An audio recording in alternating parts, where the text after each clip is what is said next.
Now, polls have closed for Taiwan's presidential and parliamentary elections. Vote counting is underway and the outcome is expected later this evening.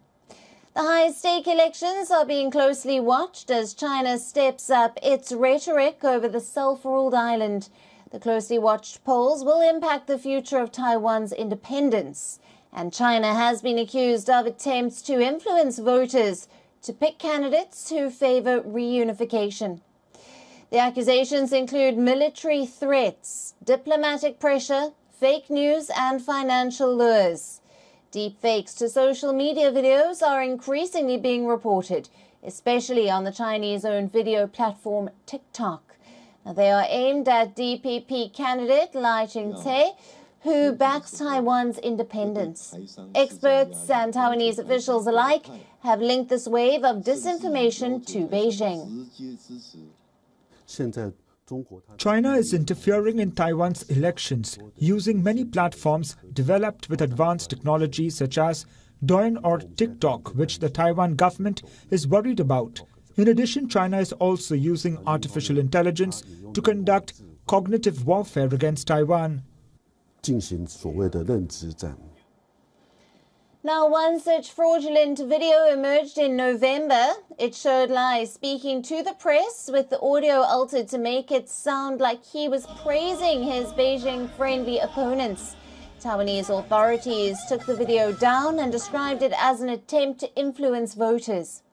Taiwan's Mainland Affairs Council, which oversees relations with China, has warned that China is using both economic and political means to impact the vote.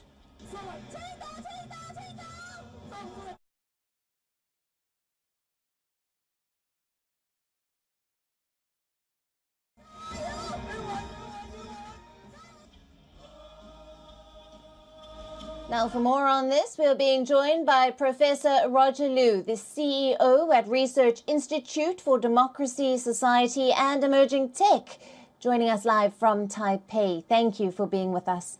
Now, at stake here is really the future of Taiwan's democracy. Can this be considered the most crucial election for the 23 million people of Taiwan yet? Thank you, Alison, for having me. Well, I think this election is as crucial as the previous ones that we had before because every time, especially for the past few decades, whenever Taiwan is trying to have its diplomatic choices of its public servants or politicians, China will, or the CCP, have been trying hard to influence with that. So this time, I think we have no exception.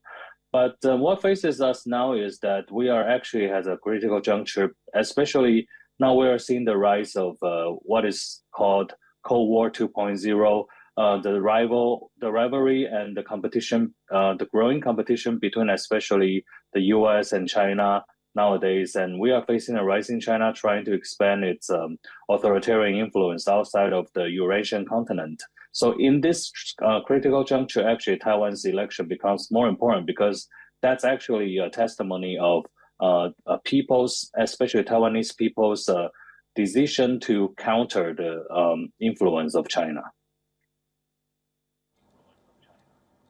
Absolutely.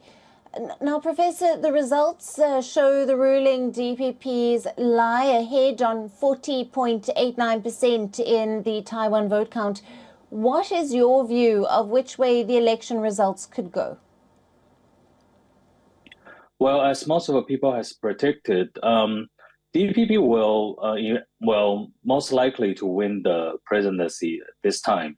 Although it's going to be a minority presidency, like very similar to the result in the year of 2000, when we see the three group of people came out and run for the election. And this time, it is very similar because other than the ruling DPP or the Green Party versus the Blue Party or the KMT, there is a new party called TPP, Taiwan People's Party.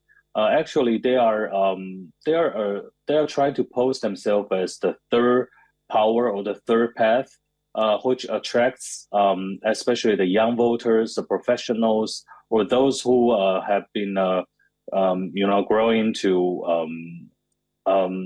with their tiredness of the previous old parties. So these are the new generation of voters, and the TPP actually becomes the third force that has divided the votes that should have gone to either the DPP or the KMT. Right. Now, many young voters have also said that independence from China isn't their biggest concern. Do you think the China factor is still overshadowing this vote? I think, well, China has been growing bigger and bigger in this in the background, of course. But well, what the Taiwanese people have been concerned about, especially the young generation of voters, other than China, they actually care more about their own welfare, about their job prospect for the future, about whether they can afford a house or a flat or apartment of their own for the future, about their economic success. So this also becomes a very important factor that determines the result of the election.